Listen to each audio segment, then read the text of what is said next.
दोस्तों, यह सच्ची घटना उत्तर प्रदेश की है। उत्तर प्रदेश के एक छोटे से गांव में रमेश नाम का एक व्यक्ति रहा करता था। वह एक सरकारी डिपार्टमेंट में क्लर्क के तौर पर नियुक्त था। रमेश के अलावा उसके घर में उसके माँ बाप और उसके भाई बहन इतने पढ़े लिखे नहीं थे जितना रमेश पढ़ा लिखा था। इसीलिए रमेश को सरकारी नौकरी मिल गई थी। एक शहर में रमा नामक लड़की रहा करती।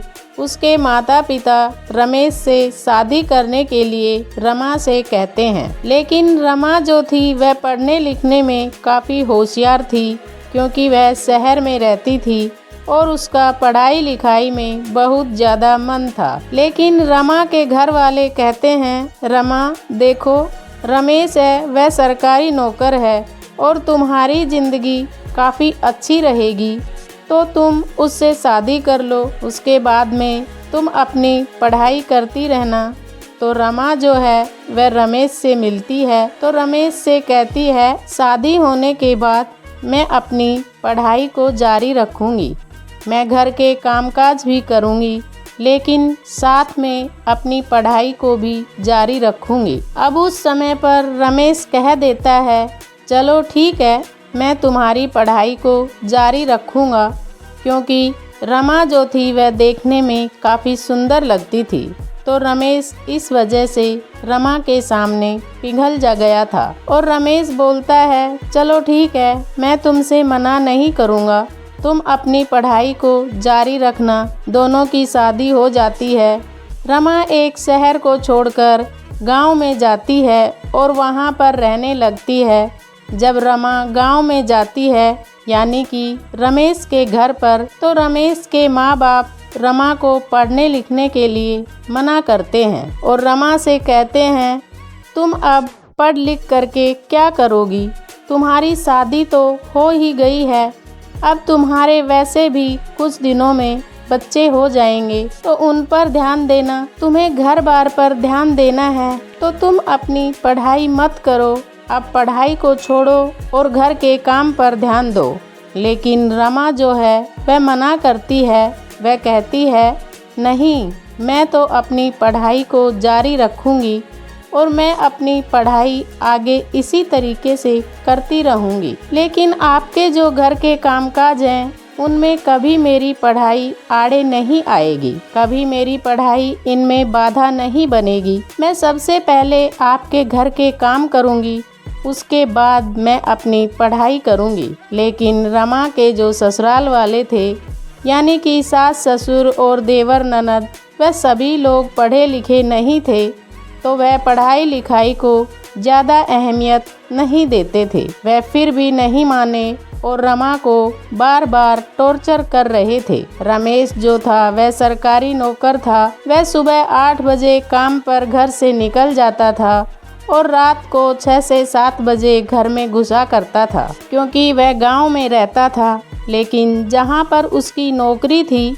वह शहर था, तो वह गांव से अप डाउन करता था शहर के लिए।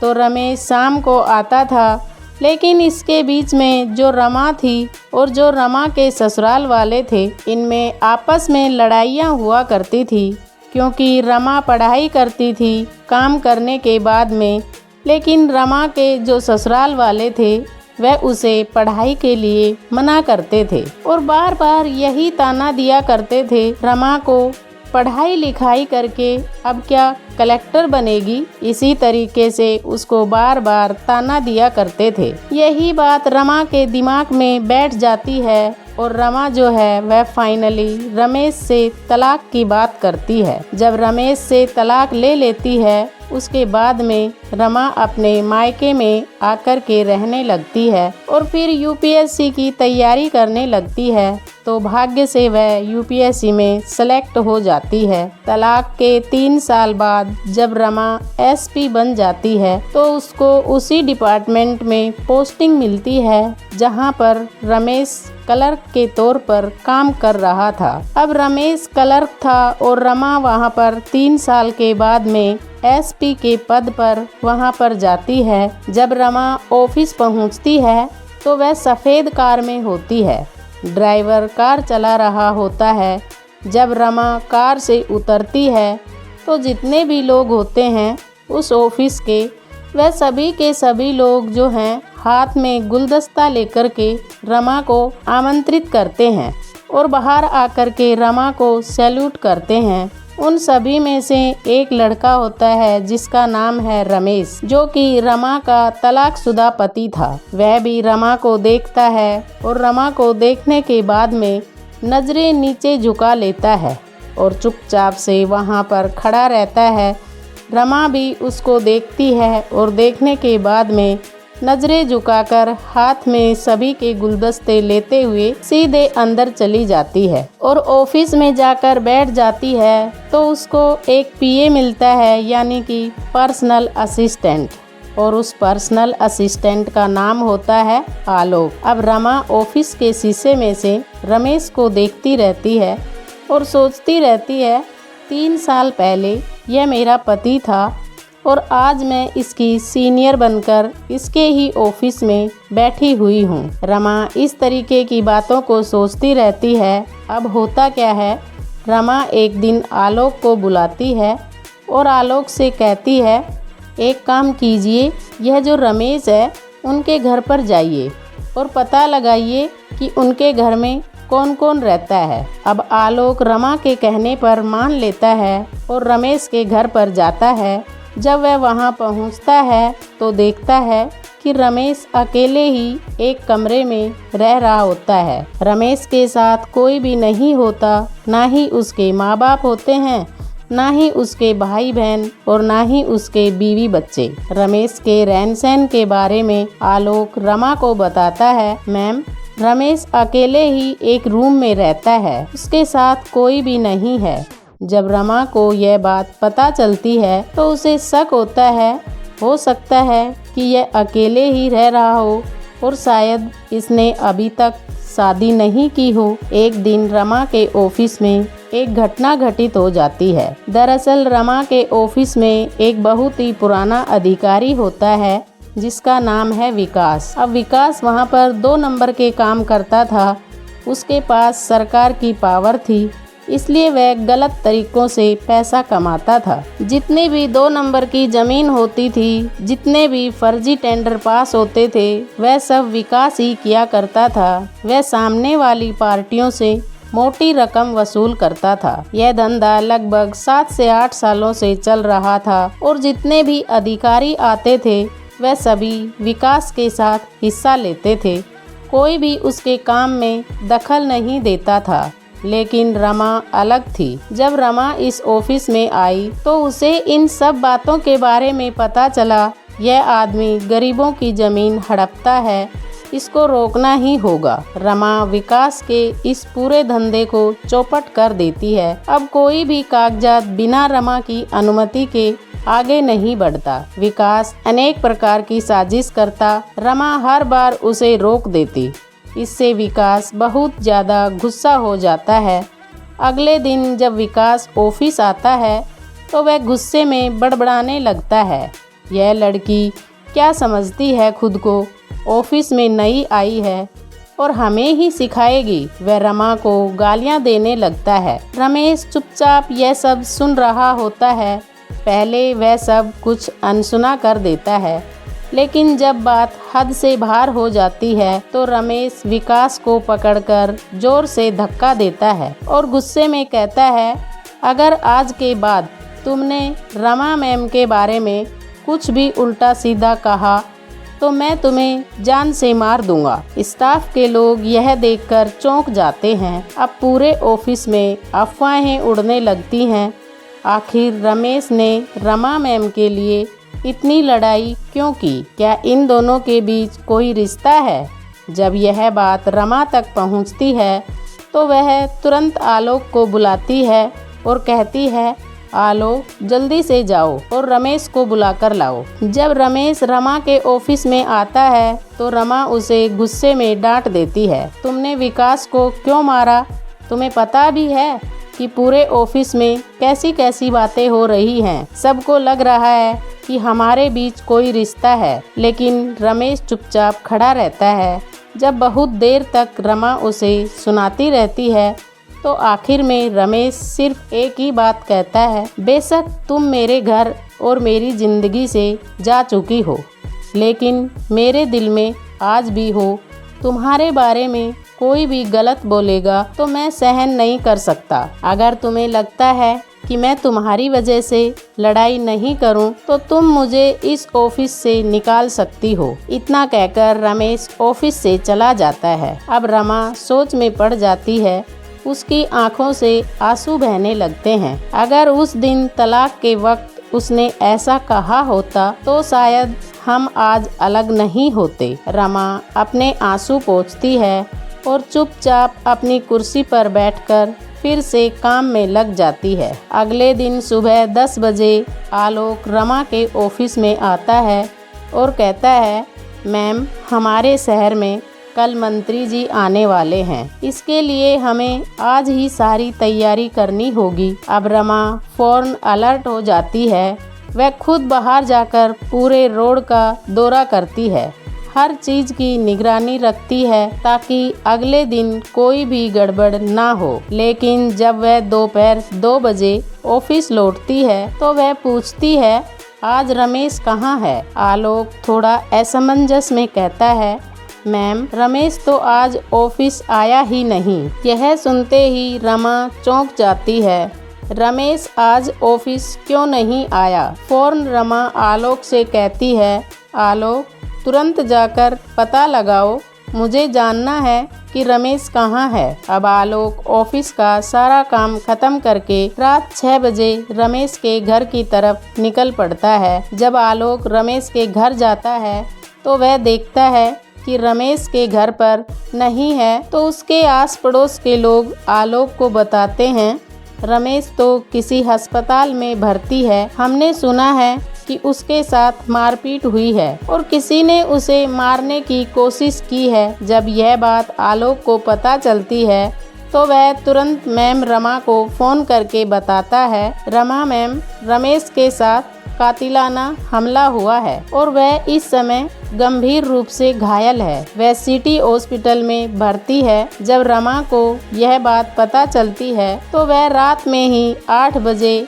अपने ड्राइवर को फ़ोन करके बुलाती है और तुरंत सिटी हॉस्पिटल के लिए निकल जाती है। जब रमा हॉस्पिटल पहुंचती है तो वह देखती है कि रमेश खून से लथपथ है और आईसीयू में भर्ती है। रमेश को इस हालत में देखकर रमा की आंखों से आंसू छलक पड़ते हैं। वह आईसीयू के बाहर रखी बेंच पर बैठ जाती है और वह भगवान से प्रार्थना करती है, भगवान, किसी भी तरह से रमेश जल्द से जल्द ठीक हो जाए। पूरी रात बीत जाती है। सुबह लगभग 5 से 6 बजे के बीच रमा को झपकी आ जाती है। वह उसी बेंच पर सो जाती है।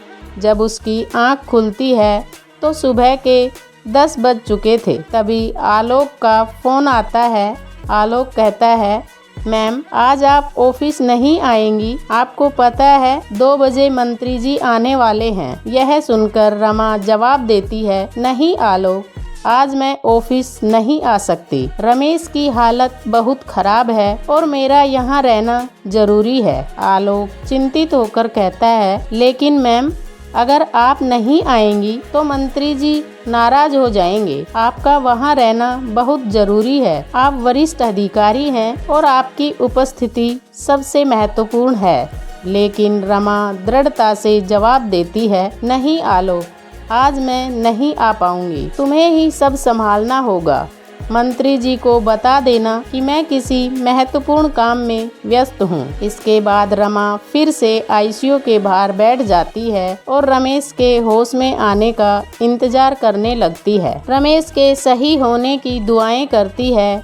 उसी दिन शाम को लगभग 5 बजे आईसीयू के बाहर डॉक्टर निकलकर आते हैं। बेंच पर बैठी रमा से कहते हैं, मैम, अब रमेश खतरे से बाहर है, आप उसे जाकर मिल सकती हैं। डॉक्टर की यह बात सुनकर रमा भागते हुए आईसीयू के अंदर जाती है और रमेश से मिलती है। रमेश को देखकर वह भावुक हो जाती है और रोने लगती है। फिर चुपचाप बैठकर उसे देखने लगती है। थोड़ी देर बाद आलोक का फोन आता है। वह बताता है, मैम, मंत्री जी यहाँ से जा चुके हैं। वह काफी गुस्से में थे, कह रहे थे कि आज वरिष्ठ अधिकारी का यहाँ आना बहुत जरूरी था। उनको पता था कि मैं आने वाला हूँ, फिर भी उन्होंने इतनी बड़ी भूल कर दी कि वह यहाँ पर नहीं आई। रमा आलोक को जवाब देती है, आलोक कोई बात नहीं, अगर मंत्री जी नाराज हो गए तो उन्हें होने दो। यह मेरा पारिवारिक मामला है और मैं अपने परिवार को अपनी नौकरी से पहले रखती हूँ। मेरे लिए मेरा परिवार सबसे पहले है। यह कहकर रमा फोन काट देती है। फिर वह सभी डॉक्टरों को बुलाती है और कहती है, रमेश का अच्छे से ध्यान रखना, मैं घर जा रही हूँ, मुझे कल ऑफिस जाना है। रमा चली जाती है क्योंकि वह एसपी थी।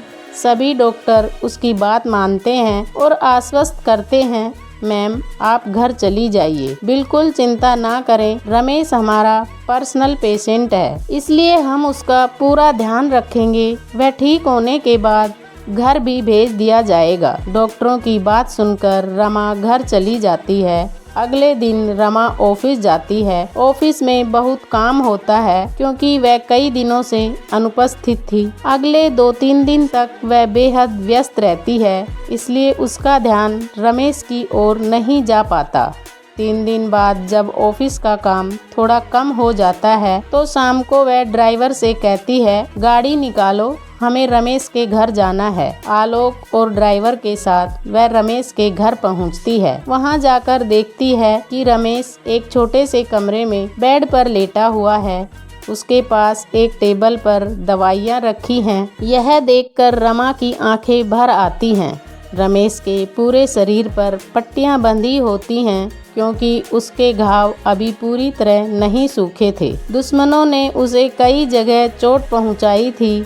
रमा धीरे से उसके पास जाकर कुर्सी पर बैठ जाती है और पूछती है, तुम्हारे साथ यह हादसा कैसे हुआ? रमेश और रमा काफी देर तक बातें करते हैं। फिर रमा पूछती है, तुम अकेले क्यों रह रहे हो? माँ बाप कहाँ गए? भाई बहन कहाँ हैं? बीवी बच्चे कहाँ हैं? रमेश उदास स्वर में जवाब देता है, माँ बाप तो गुजर गए और मैंने अभी तक शादी नहीं की, इसलिए बीवी बच्चे भी नहीं हैं। कुछ देर बाद फिर रमेश धीरे से पूछता है, और तुमने शादी कर ली? रमा सिर झुकाकर कहती है, नहीं, मैंने अभी तक शादी नहीं की। रमेश यह सुनकर आश्चर्य में पड़ जाता है और पूछता है, क्यों?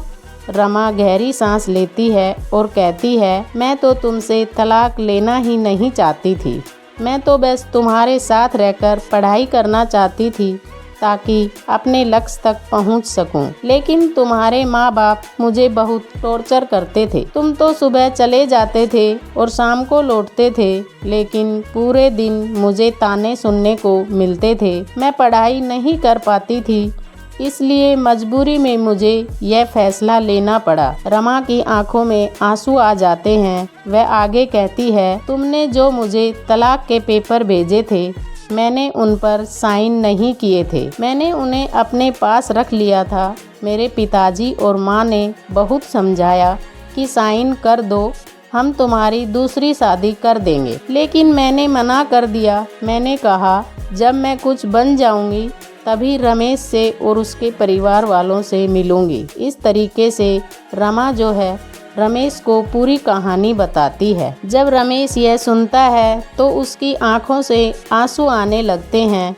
और वह कहता है, तुमने अच्छा किया कि पेपर पर साइन नहीं किया। अगर तुमने पेपर पर साइन कर दिए होते तो हो सकता था कि तुम्हारे पिताजी तुम्हारी कहीं और शादी कर देते। तो रमा बोलती है, मैं तुम्हें पहले भी प्यार करती थी और मैं तुम्हें अब भी प्यार करती हूँ, लेकिन मुझे यह बात बहुत ज़्यादा बुरी लगी कि तुमने मेरा बिल्कुल भी साथ नहीं दिया। फिर रमेश कहता है, मुझे बताओ रमा, मैं क्या करता? एक तरफ मेरे माँ बाप थे और एक तरफ तुम थी, मैं किसको चुनता? हालांकि मैं तुम्हारी पढ़ाई को लेकर बिल्कुल भी खिलाफ नहीं था, लेकिन मैं नहीं चाहता था कि रोज रोज घर में लड़ाई हो और रोज रोज तुम्हें परेशानी भुगतनी पड़े। इसी वजह से मैंने तुम्हें तलाक के कागज भेज दिए और मैं चाहता था कि तुम मुझसे अलग होकर सुखी जीवन बिताओ। आज जब दोनों की बातें हो जाती हैं तो दोनों लोग काफी रोने लगते हैं। रोने के बाद वह एक दूसरे को गले लगाते हैं। थोड़ी देर तक गले लगाने के बाद रमा रूम से बाहर आती है। जब रमा रूम से बाहर आती है तो देखती है कि आलोक और ड्राइवर कार में बैठे होते हैं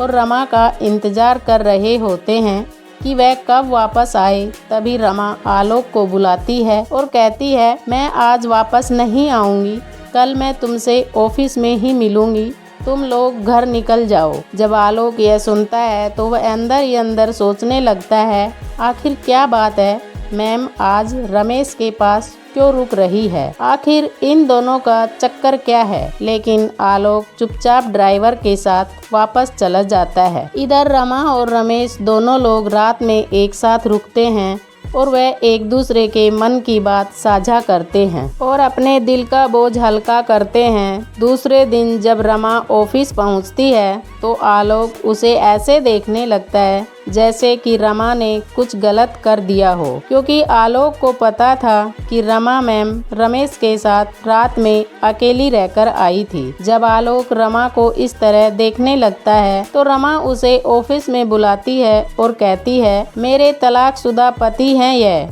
इनसे ही मेरा 3 साल पहले तलाक हुआ था। हालांकि इनकी नज़रों में तलाक हो गया था, लेकिन मैंने तलाक के पेपर पर साइन नहीं किए थे, इसी वजह से यह अभी तक मेरे पति हैं। लेकिन यह बात मैंने तुम सभी लोगों से इसलिए छुपाई क्योंकि मैं नहीं चाहती थी कि ऑफिस में किसी भी तरह की अफवाहें फैलें। जब आलोक को यह सारी बातें पता चलती हैं तो वह भावुक हो जाता है और कहता है, मैम सॉरी, मुझसे गलती हो गई, मुझे लग रहा था कि आप दोनों के बीच कुछ चल रहा है। यह बात मुझे ही नहीं पूरे ऑफिस को लग रही थी। थोड़ी देर बाद आलोक रमा को बताता है, मैम रमेश सर पर जो हमला हुआ था वह विकास के आदमियों ने ही करवाया था, क्योंकि विकास से रमेश सर की लड़ाई हुई थी और उसके बाद विकास के आदमियों ने जानलेवा हमला कराया था। जब यह सुनती है तो रमा तुरंत विकास को सस्पेंड कर देती है और उसे ऑफिस से निकाल देती है। उसके बाद रमा आलोक से कहती है, आलोक मैं और रमेश अब दोबारा एक हो रहे हैं, इसीलिए हम पार्टी रखना चाहते हैं।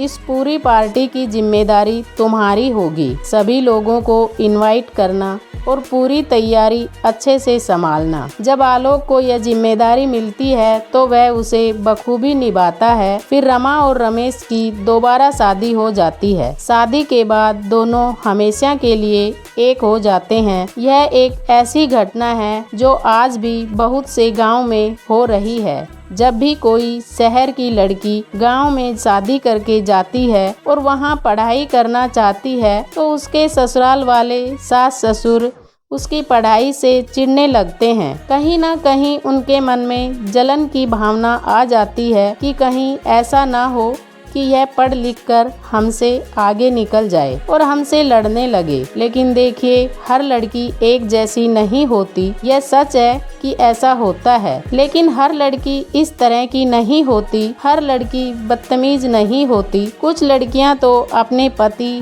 और ससुराल के लिए अपनी नौकरी तक कुर्बान कर देती हैं। हमें हर लड़की को गलत नज़र से नहीं देखना चाहिए। तो दोस्तों, यह थी आज की कहानी। आपको कहानी कैसी लगी कमेंट बॉक्स में ज़रूर बताना। वीडियो अच्छी लगी तो वीडियो को लाइक और शेयर करें और चैनल को सब्सक्राइब करें ताकि हमें थोड़ा हौसला मिले आप लोगों के लिए ऐसे अच्छे अच्छे वीडियो बनाने के लिए। मिलते हैं अगले वीडियो में नए टॉपिक के साथ। तब तक के लिए आप सभी का बहुत बहुत धन्यवाद। जय श्री श्याम।